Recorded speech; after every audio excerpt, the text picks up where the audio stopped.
stay tuned for Mystery Theater.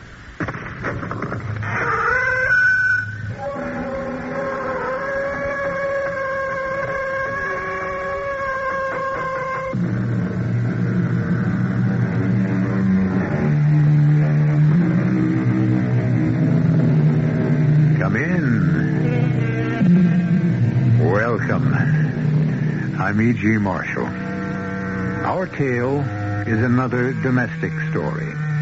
It's about the happy home life of a modern young family. A life, unfortunately, which is cut brutally short. Please be warned. Some of the scenes may not make you feel safe and secure, even if your door is locked and bolted. It's a story about a family man named David Farmer. Our mystery drama, Promise to Kill, was written especially for the Mystery Theater by Henry Slessor and stars Gordon Gould. It is sponsored in part by Buick Motor Division and Anheuser-Busch Incorporated, Brewers of Budweiser. I'll be back shortly with Act One.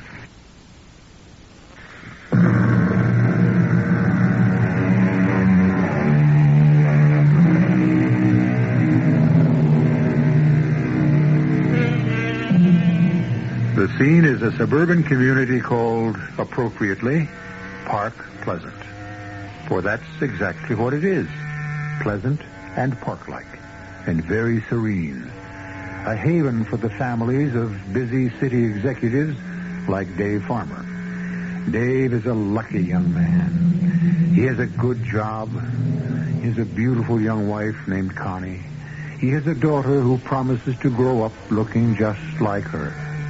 But little Susan has plenty of time for that. She's only 5 years old. The day is Monday. The time is 8:15 a.m. The day is just beginning. So is the nightmare. Dave, will you please hurry up? Stan's going to drive me crazy with that horn. I'm coming. I wish you wouldn't fly down those stairs. I'm always afraid you'll break your neck. Listen, it's my neck that's the problem. I can't seem to tie my tie around it this morning. It's no wonder with Stan blowing his horn that way. What's the big hurry? It's only 1:15. He's got to be in court this morning. Well, that's his problem. You don't have to be at work until 9, and I insist that you have some breakfast. I really don't have time, honey. Yes, you do. Look, the eggs are all made. The toast is halfway done. No, it isn't. You haven't plugged it in. Oh, my. That's Susan again. She insists on pulling plugs out of the wall. You better keep her away from wires and stuff. She'll electrocute herself. Anyway, here are the eggs. Hey, what's going on here? Come on in, Stan. I've been intimidated into eating breakfast. Breakfast?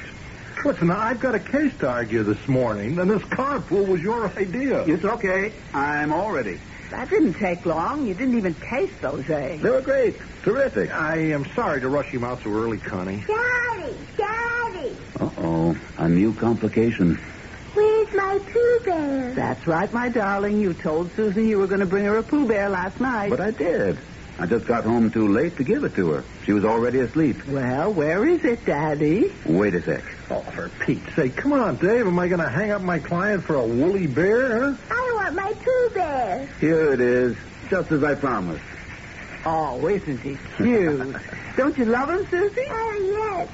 Say thank you, Daddy. Thank you, Daddy. Dave, will you please... So long, darling. Bye. And will you call me this afternoon? Don't I always? Have a good day. You too, Stan. Thanks. You two have already ruined my day.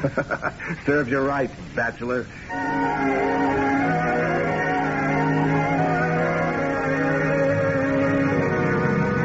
Well, I'll say one thing for married life. Hasn't hurt Connie's looks. Yeah, she really looks great, doesn't she? Yeah, I've almost forgotten how pretty she is. It's the first time I've seen her in more than a month. That's not my fault, pal. I told you what to do. Get yourself a date, and we'll make it a foursome one night. That's the trouble with being a bachelor. You've always got to scrounge around for a date. Okay, we'll make it a threesome. I'm sure you'd rather not. Three's a crowd, right? Not when two of them are married. Anyway, it's about time you made it a permanent foursome. Why don't you make up your mind which of your 55 girlfriends you want to marry? Tried it once. I didn't like it. Well, if at first you don't succeed, try again. Yeah, that's what you say. You hit it right the first time. Just lucky, I guess. No kidding, Stan. How about going to the theater? The theater. What about it? I forgot to tell Connie to go to the box office. What for? Some tickets were left for us at the Park Pleasant Playhouse for tonight. But we have to pick them up before noon. Relax. We'll stop at a phone booth on the way.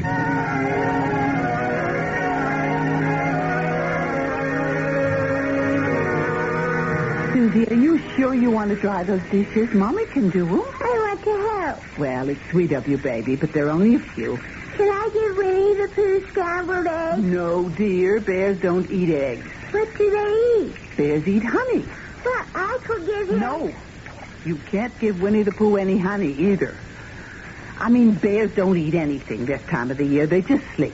Oh, then maybe I better put him to bed. Now, that's a good idea. How long do bears have to sleep? Well, they usually sleep through the whole winter. That long? Maybe Pooh Bears are different. Run along now, dear. Mommy has to answer the phone. Maybe it's for me. Maybe so.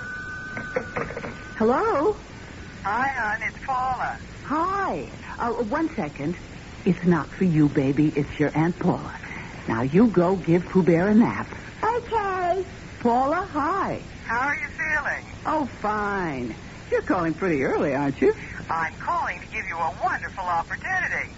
If you meet me in the city before noon, I'll buy you lunch and then we can go shopping. Oh, I can't today, Paul. I'm sorry. Why not? Well, Susie's home from school, for one thing.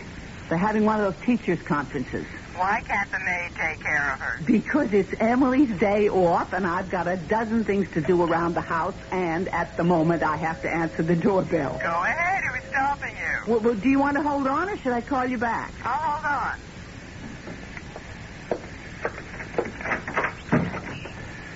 Oh, hello, Vernon. Hi, Miss Farmer. What in the world time is it? Oh, gee, I don't know. I don't have a watch, but, I thought it was the right time. Well, you usually deliver the groceries around 10, don't you? Well, sure, usually, but I thought, well, you know, they'd come early today. Well, all right. I suppose it doesn't make all that much difference. It does to me, Miss Farmer.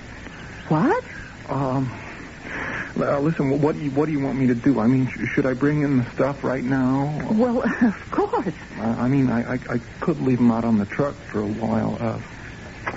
No, I guess that isn't such a smart idea. I mean, you got milk and cream and stuff. They might get spoiled. Well, of course they might get spoiled, Vernon. What an idea. Bring them in right away. Yeah, sure. I'll do that, Miss Farmer. I won't be long. Okay. Paula, are you still there? I'm here. What's going on? Well, it's just a boy from the supermarket. Vernon, whatever his name is. Oh, yes, the blonde Adonis. All muscle, including his head. Well, there is certainly something wrong with his head today. He's talking so strangely. Anyway, listen, about the city. Thursday is absolutely the first day I can make it. Here it is, Miss Farmer. All right, Vernon. Paula, what do you think about Thursday? Thursday's fine. I'll call you Wednesday just to make sure you don't chicken out. All right, Paula, bye. So long. Miss Farmer. What? Is it okay if I put everything here? Well, yes, of course, Vernon. Pretty big load today. I can handle it. I mean, I'm strong, you know. Yes. Yeah, you want me to put the milk and stuff in the refrigerator? No, just leave them there. You know, it was really something this morning. I mean, the way I felt driving over here. Yes, it's a lovely day. You know what I mean? Driving over here and knowing that, that I was going to see you. Well, that's very sweet, Vernon. Kept seeing your face in front of me like it was in the windshield. You know? What, Vernon, what a strange thing to say. Kept thinking about how it was going to be. And when I rang the bell and you opened the door and you saw me, and I don't know. Here we are. I mean, just acting like always. Like always? You know, like nothing was special. Well, never mind the rest of that stuff, Vernon. I'll empty the boxes myself. Yeah, okay, that'll be better. We don't have much time, I guess. I gotta be back at the store around 9:30. Vernon, what are you doing? Oh, you've got such soft hands, you know. Please, don't do that. Listen, what about her, your little girl? Susie? What about her? Where is she, school or something? Vernon, stop that.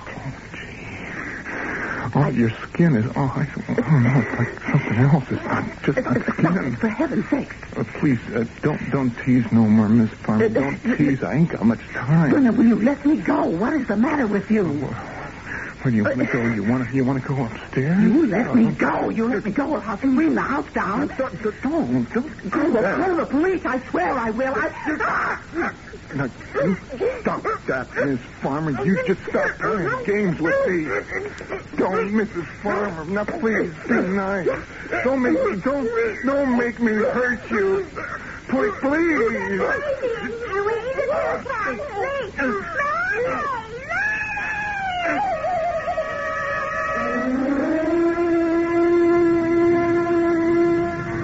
Are you sure you dialed the right number? Positive. Think I don't know my own number? Well, a lot of people don't. Connie's got to be home. We left her only half an hour ago. Well, maybe she's in the bath. Susie picks up the phone when she is. I'll try just once more.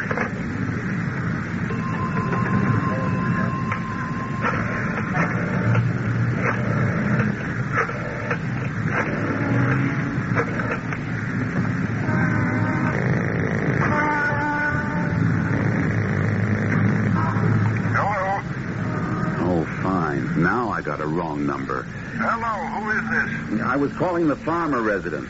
Oh, yeah, this is the right place. Who am I speaking to, please?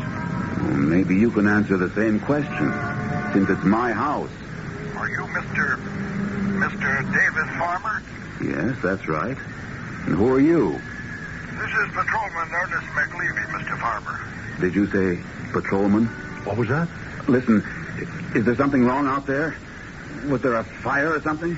Good Lord, Dave, No, Mr. Farmer. It's not a fire. Could you please tell me where you're calling from? I'm in a phone booth on the expressway. For Pete's sake, will you tell me what you're doing in my house? Let me speak to my wife. I'm sorry, Mr. Farmer. You can't do that. Maybe it would be best if you came back home. I'm not doing anything until you tell me what happened there. There was a little trouble. I mean, a lot of trouble. I want to know what kind. You'd better just come back here, Mr. Farmer. Your wife and kid were hurt very bad. Oh, Lord. Connie. Susie. How bad? What's going on, for Pete's sake? I want to know what happened. I want to know how they were hurt and how badly. I hate to tell you, Mr. Farmer. I mean, just like this over the phone. Damn you, tell me. They're dead. Both of them are dead, Mr. Farmer.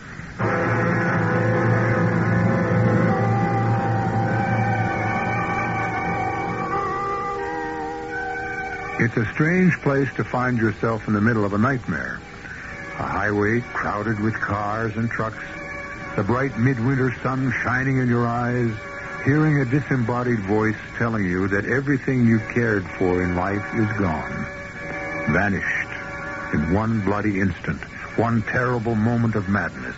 One meaningless action. But this nightmare isn't over for Dave Farmer. Or for a young man named Vernon White. We'll be back in just a moment with Act 2.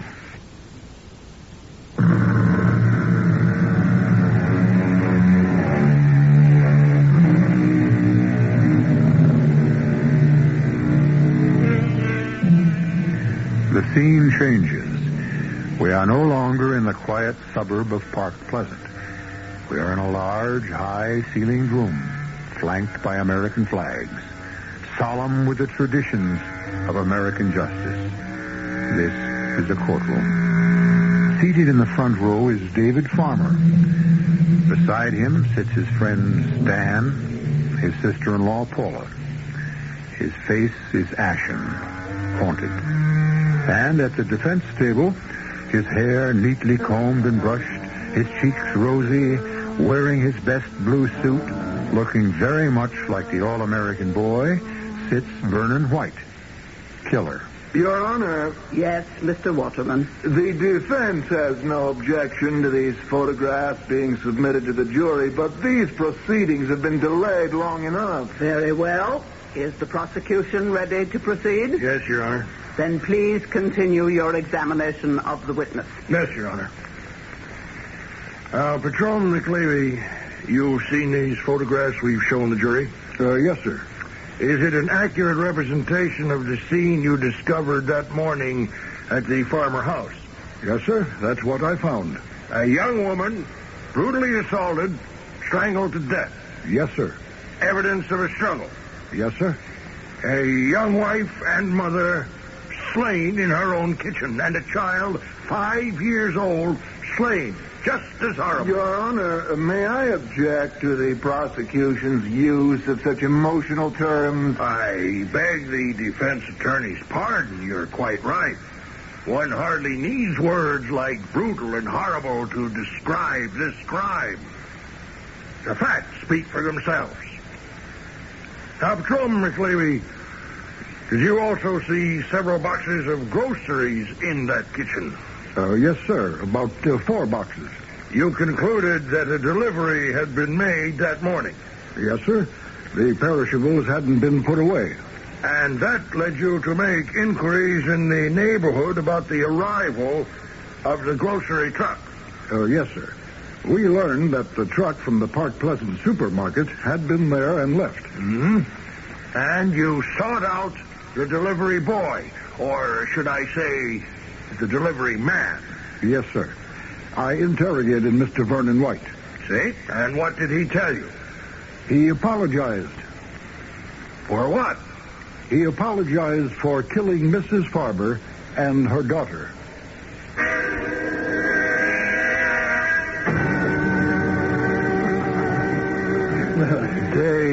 Dave, eat something, will you? Don't just stare at your plate. Now, come on, eat. No, I can't. David, this is ridiculous. No breakfast, no lunch. What good is that going to do you? No good. Oh, talk some sense into him, Paula. Look at him. He's lost 10 pounds since the trial started. David, please. She was my sister. I loved her. I loved Susie. But I know that I have to stay alive. I know that. And so do you. Come on.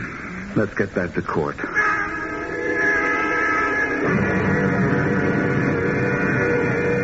Vernon, was Mrs. Farmer alone when you walked into the kitchen? Yes? Did you attack her right away? Attack her? You heard me. Did you just reach out and grab her? Well, no, of course not. Did you try to embrace her, kiss her, anything like that? Yeah, I guess I did, because... Because what, Vernon? Well, because I thought she liked me. Because I thought she wanted me to.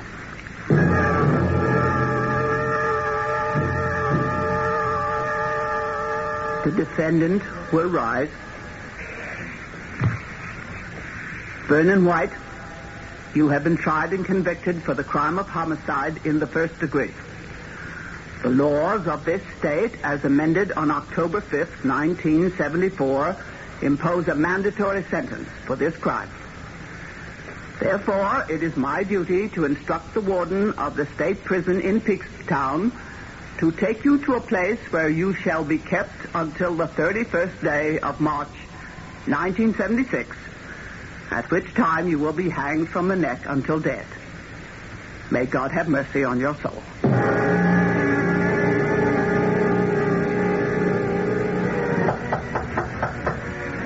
Who is it? I said, who is it? It's Paula. Please let me in, David. All right. Well, will the real David Farmer please shave? How did you find me? If you must know, Stan told me. Stan has a big mouth. You look terrible. You look as run down as this hotel. What did you want me to do? Stay up there in that house? Well, you could have found something better than this. This suits me fine. If you want to stay in a hotel for a while, fine. But the least you can do is get a decent room. This isn't a hotel room, Paula. This is a waiting room. What? A waiting room. A place for me to wait for the 31st of March. Oh, Dave. Dave, that's terrible. That's so senseless. What else have I got to do but count the days? But to do this to yourself, to hole up in this awful flea bag, staring at the calendar, think of nothing but that poor moron's execution. He's not a moron. He's Jack Armstrong, the all-American boy. Didn't you hear what he said in court? He thought Connie liked him, that she wanted him. Dave, listen to me. Vernon White killed something very precious to me, too. Dave, I have to tell you something. Tell me what? What you want to happen isn't going to happen. What did you say? There isn't going to be any 31st. There's always a 31st, 7 months out of the year. I mean, there isn't going to be any execution. Stanley called to tell me. I think that's why he gave me your address, so I could break the news to you instead of him. What are you talking about? The appeal was accepted because of Vernon's substandard intelligence, or something like that. You're lying to me. Dave, they've commuted his sentence to life imprisonment. They can't do that. They can't. They did, Dave. Vernon White went through tests. He's not an imbecile, and he's not insane. But he's just not smart enough to know the difference between right and wrong. They can't do that. He killed Connie. He killed my little girl. Good Lord, Paula. You've got to accept it, Dave. Don't let it make such a difference to you. No. Never. I'll never accept it. Do you think I can go on living with him alive and breathing and walking around and smiling and Connie and Susie dead? No. I won't let it be.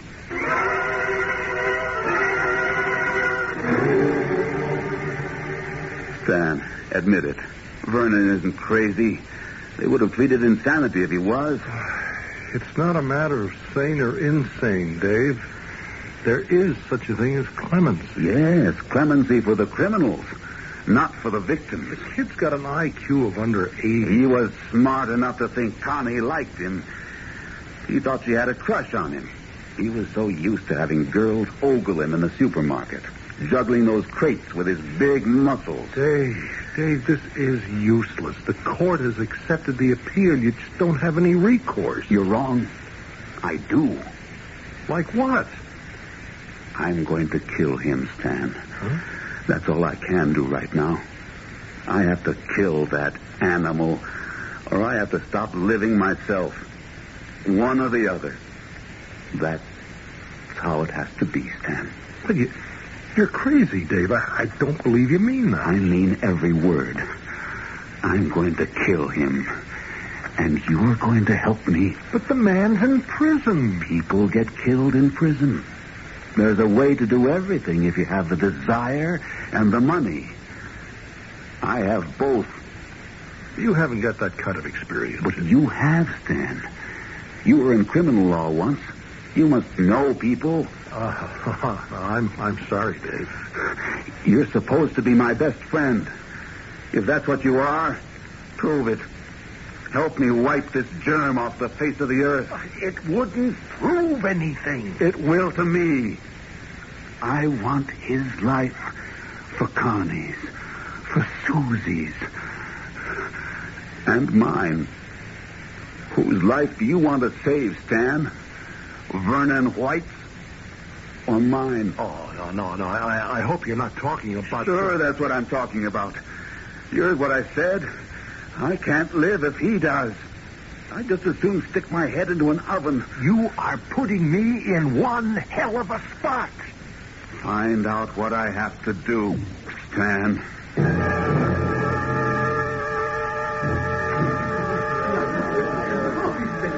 Mr. Ross. This is Dave Farmer. Hello, Mr. Farmer. Nice meeting you. Yes. Hello.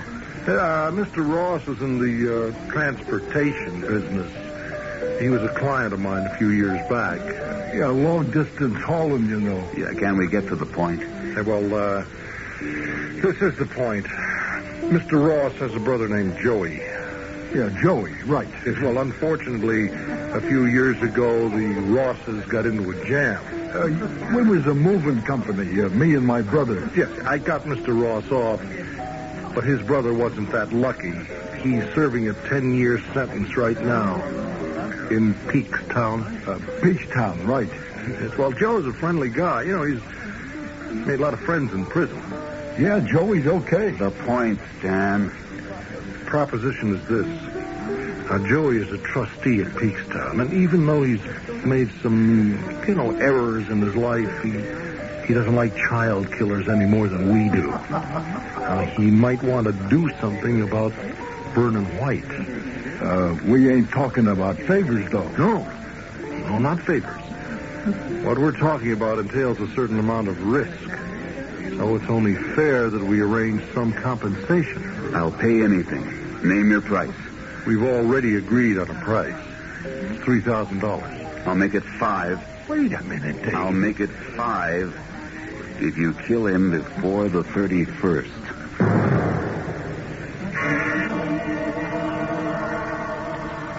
Let's see.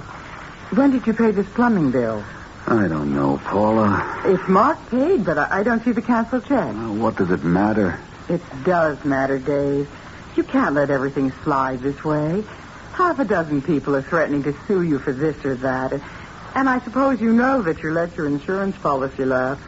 You went right past the 30-day grace period. What's the difference? You know why I had that policy. But it's ridiculous to let it lapse. One of these days you might Don't say that, Paula. Anyway, I called your broker and arranged to have it paid. I'm surprised Stan didn't do that for you when he had the power of attorney. Stan isn't a bookkeeper. He's a lawyer. Still, he could have been more helpful. He knew how spaced out you were. He could have hired a girl or somebody to pay your bills, keep your accounts in order. Paula, will you stop taking off on Stan? What have you got against the guy? What have you got in his favor? He's my best friend. He proved that.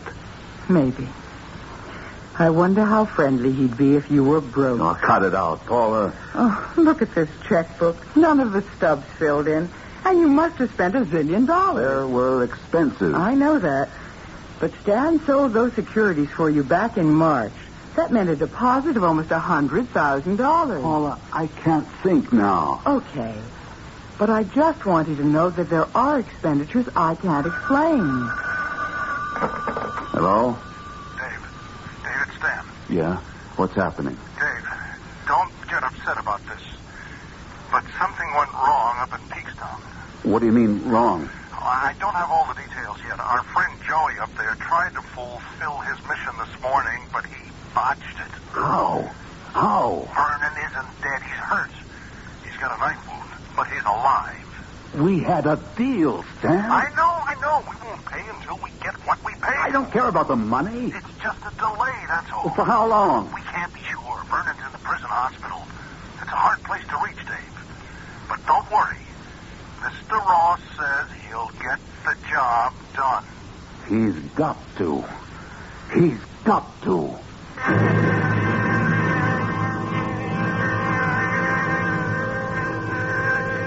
And so the executioner has failed to perform his allotted task. Vernon White is alive, and not so well, in the prison hospital. But the physicians who will treat his wounds don't know that he's suffering from what might well be a terminal illness, the disease called revenge. We'll see if Dave Farmer gets that revenge in a few moments when I return with Act 3.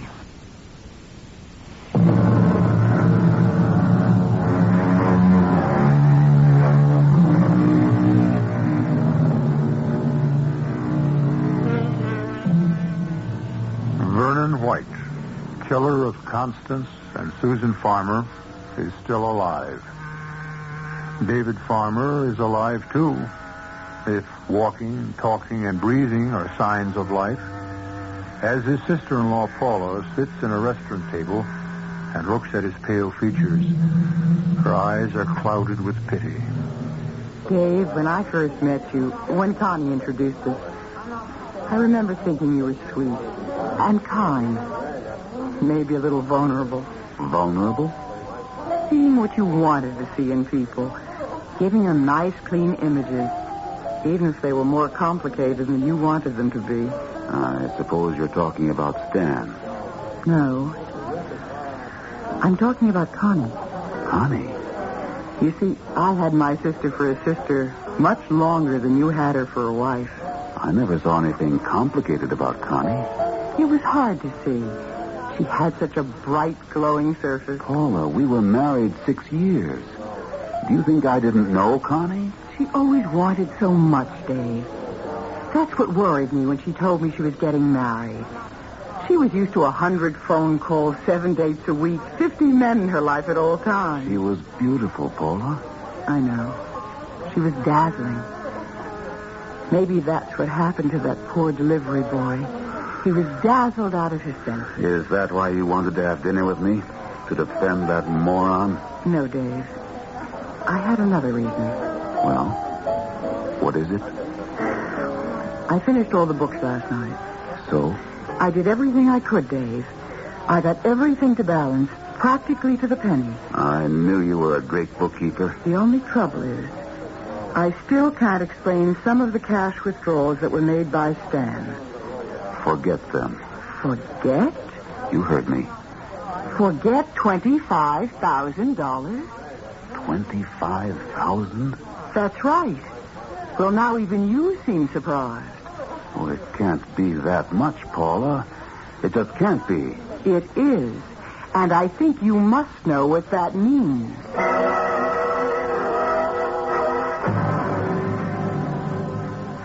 $25,000? All taken out in cash. Well, but that there were expenses, Dave. You know that. I'm sorry if they weren't all itemized. That's not like you, though. You were always a stickler about money. You always said you were raised poor, so you had respect for the buck. Look, Dave, I wasn't at my best at the time either. Now, Connie meant a lot to me, too. You know. Stan, what happened to that money? Hey, come on. What kind of a tone of voice is that? I want an answer. Oh, wait. Are you accusing me or something? Oh, wait a minute. I just got it. Paula put you up to this.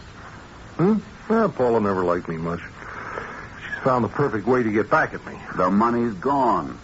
It went into somebody's pocket. And I want to know whose. I want to know if there's something you're hiding. Maybe there's some things that gotta be hid. Nothing like this. You were willing to spend $5,000. That was different. That money had a special purpose. Now, what's the special purpose for that $25,000? I wanted to spare you the truth, Dave. What truth? Well, even now, I don't want to tell you. I'd rather you thought that I was a thief and a swindler, that I robbed you. Is that what you did? No. What I did for you and for Connie. Connie? I swore to myself that you'd never learn about it. Learn about what? The money? About what the money bought. Well, go on. It went into somebody's pocket, all right.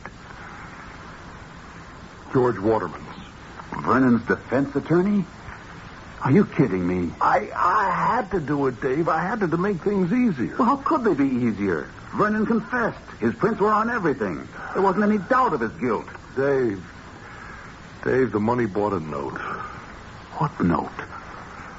I should have burned it the minute it was in my hand, but I didn't. Lord knows why. Who knows? Maybe I was afraid that this would happen, that I'd have to account to you for what I did. What note?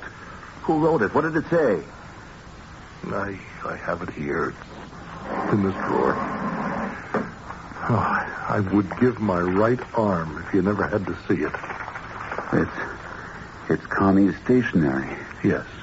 Her handwriting. Yes.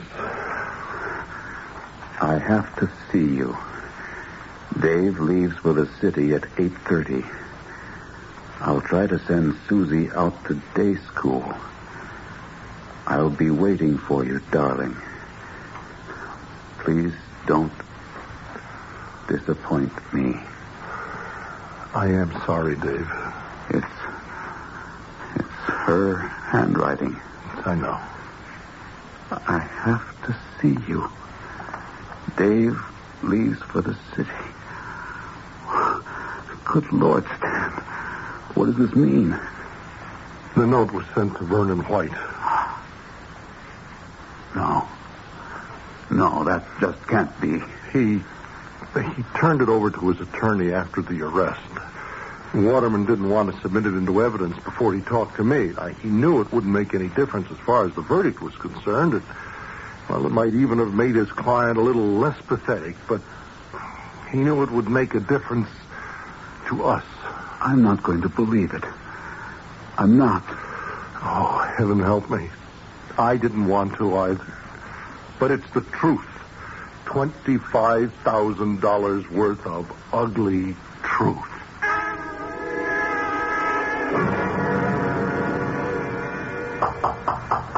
Who is it? Paula, please open the door, Dave. Don't worry. I didn't bring you chicken soup, just a couple of containers of coffee. Did you think I'd need sobering up? You do, Dave. I haven't been drinking. I thought you might be upset tonight. Why? Because of what happened. Have you been talking to Stan? No, of course not. I have nothing to say to Stan, and he vice versa. I meant about Vernon White. Do you still take your coffee black? What about Vernon? He was released from the prison hospital, but the authorities thought it would be too risky just to put him back among the same prisoners, so they transferred him. Where? Well, I guess they thought he couldn't be very dangerous after the knife wound and all that, but he must be a strong young man. Get to the point. He got away, Dave. Vernon's loose.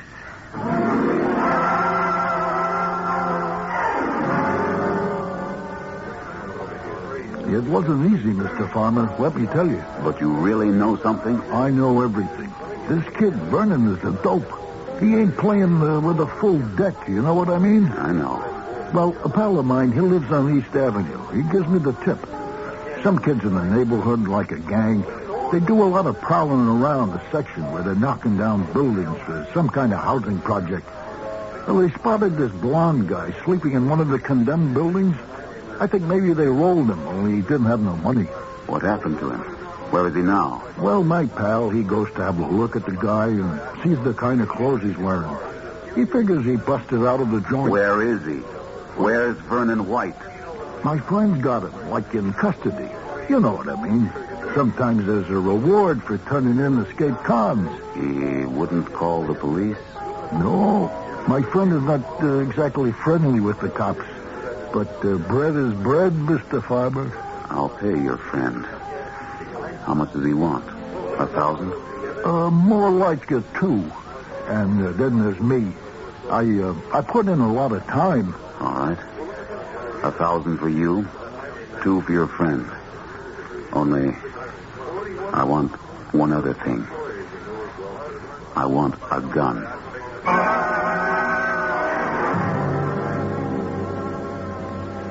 Hello, Vernon. Oh, hello. Do you remember me, Vernon? No, I guess I don't. No, wait, you look kind of familiar. Look hard, Vernon. Nope, I just don't remember. Hey, you bring me something to eat? My name is Farmer. Hey, the man that was here before, he said he was going to bring me sandwiches or something. I sure am hungry. Vernon, doesn't the name mean anything to you? Well, what was it again? Farmer. David Farmer. My wife's name was Connie. My daughter was named Susan. Do you remember now? Yeah, I remember. I saw you up at Park Pleasant and in the court. I'm her husband, Vernon. The husband of the woman you murdered. The father of the child. Mr. Farmer, I'm really sorry about what happened. I really am. Yes, Vernon, everyone told me you were sorry. Yeah, I didn't mean to hurt your wife. I really didn't. And the little girl? Yeah, I didn't mean to hurt either one. You liked them, didn't you? You liked my wife, and she liked you. Well, I thought she did, Mr. Farmer. She told me she did. Only when I came to see her, like she asked me to, she put up this big fight, and I got all upset about it. I didn't know what I was doing anymore. A lot of the girls like you, don't they, Vernon? Yeah. A lot of girls at the store. Is that a real gun? Yes. Oh. Yeah. Well, anyway, she sent me that note, and I thought she was like the girls in the store. Well, she said it was good looking. That's what he told me. He? Who told you? Well, he did. He did. Yeah, the man I used to see there. What man? I forget his name. The lawyer. What? Yeah, he told me that she liked me. And I'd be loading up stuff at the supermarket, and he'd drive up and say, "Hey, Vernon, Mrs. Farmer thinks you're a real good-looking kid. She'd really like to get you all." You're crazy. Nobody told you any such thing. Yeah, he did. And then he gave me this note that she wrote to me. He gave you the note? This lawyer? Yeah. I swear, he gave me this note, and it said, "I want to see you. My husband's going to the city, and I want you to come around." You're a liar. You're a liar. No, look, I swear it's true. He was that friend of yours, the one that you drove around with a lot. And he gave me the note, and I went there, and she didn't like me. She didn't like me at all. And that's when everything went wrong. Everything.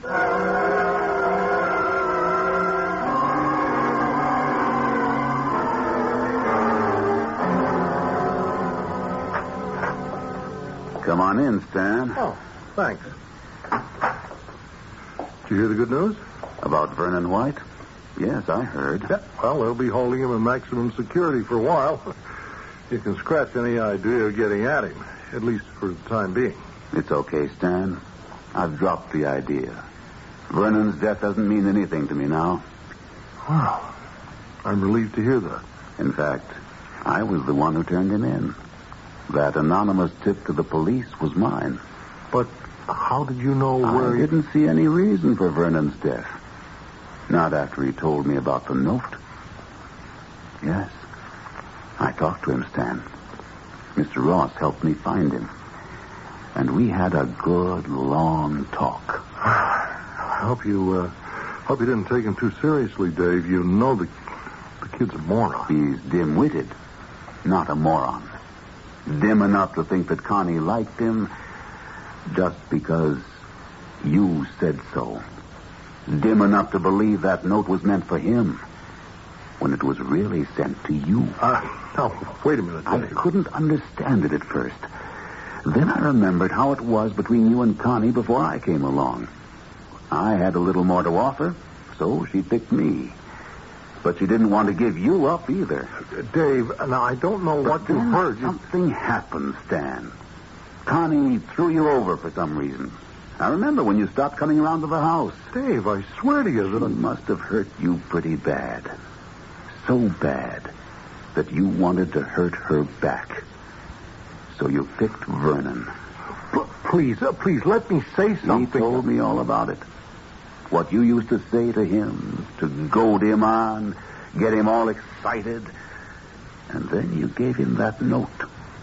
The note Connie once sent you. I didn't mean it to work out the way it did. So help me, I didn't. I didn't know what he'd do. I just wanted to teach her a lesson. That's why you were willing to help me. Willing to let me kill that boy.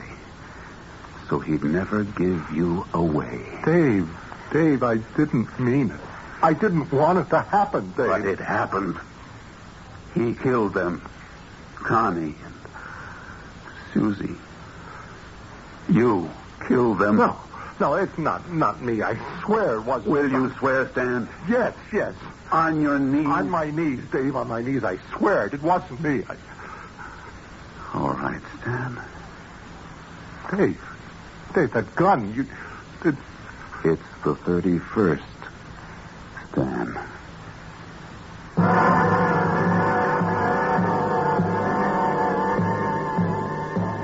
An execution has taken place on the 31st of the month.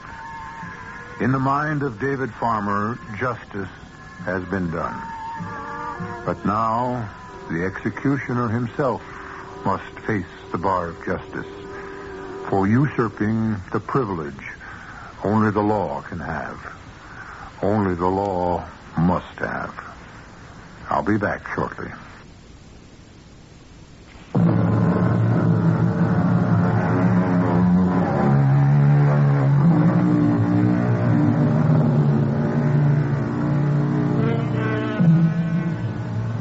We hope you didn't find our little domestic tale too grim.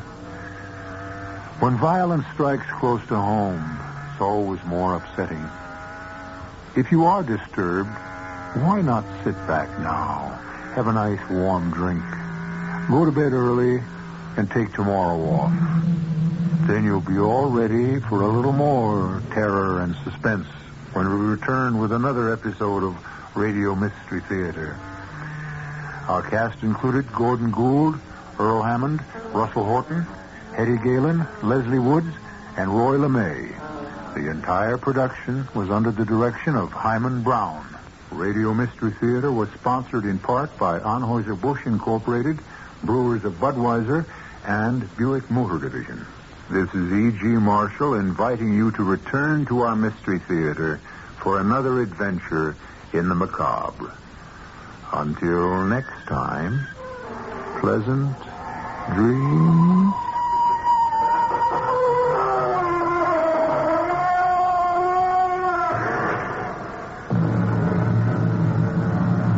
Tonight's Mystery Theater was also brought to you in part by ShopRite Supermarkets, where you get a lot more for a little less.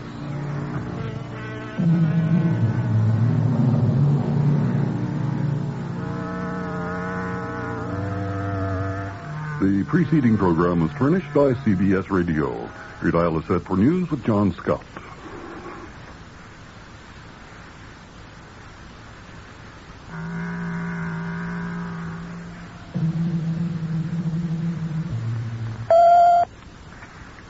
Paris police shoot 2 gunmen dead after they'd held hostages all day in a bank holdup. And President Ford's plan to bail out New York City continues to make progress in the United States Senate. It's 31 degrees in clear mid-Manhattan. The man says clear, windy, and cold tonight with a low in the middle 20s. Sunny and cold tomorrow with a high in the upper 30s. This is John Scott with the 8 o'clock edition of the news. Paris police shot 2 gunmen dead in a street battle early today after the men had held more than 20 hostages for 14 hours in a Paris bank, demanding $2 million in ransom. The gunmen had left the bank with hostages in a getaway car provided by police and with sacks apparently containing money. A few hundred yards away, just off the Champs-Élysées, their car collided with a taxi. They opened fire on